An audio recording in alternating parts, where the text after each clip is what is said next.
Hello mga kabisi mind. So kapag mayroon tayong makikita diyan na light indicator, so ang problema diyan ay zone. So ito ang zone terminal, ito ang mga sounder.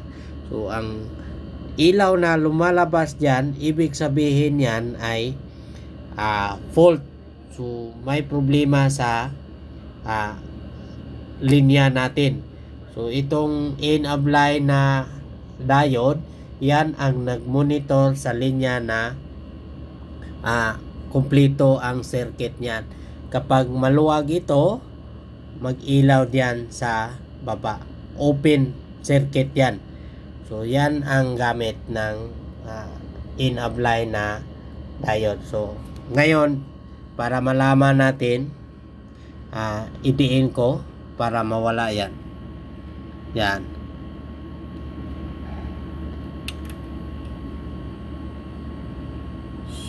So, nawala. Kapag tatanggalin ko yung diode na yan, babalik yan. Tanggalin ko. Yan. Tinanggal ko yung diode. Yan. Yan. Iilaw na naman. So, silent natin. Yan. So, kapag inilagay ko ito, mawala na din ulit yan. So, tandaan natin, may guhit yan.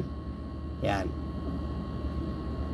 So, ang paglagay ng diode, kung makikita natin may puti diyan sa kabila, wala. So, hindi pwedeng magkabaliktad ito.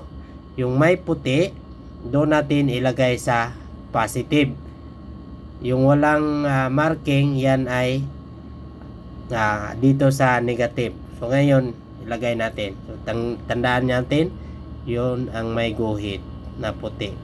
So lagay natin dito. Yan. Tingnan natin. Yan, nawala yung ilaw. So napakahalaga ang diode na ito. Ito ay ginagamit sa in-of line sa conventional fire alarm system.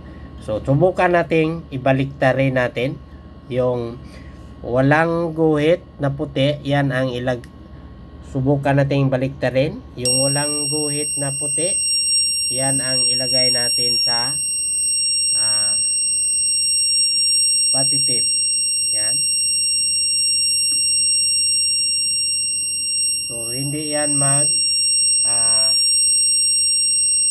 okay. So mag-fault pa rin yan. Yan. So makikita natin yan. Yung diode na yan. So kapag baliktad yan, hindi gagana. So ngayon, baliktarin natin. Baliktarin natin. Yan.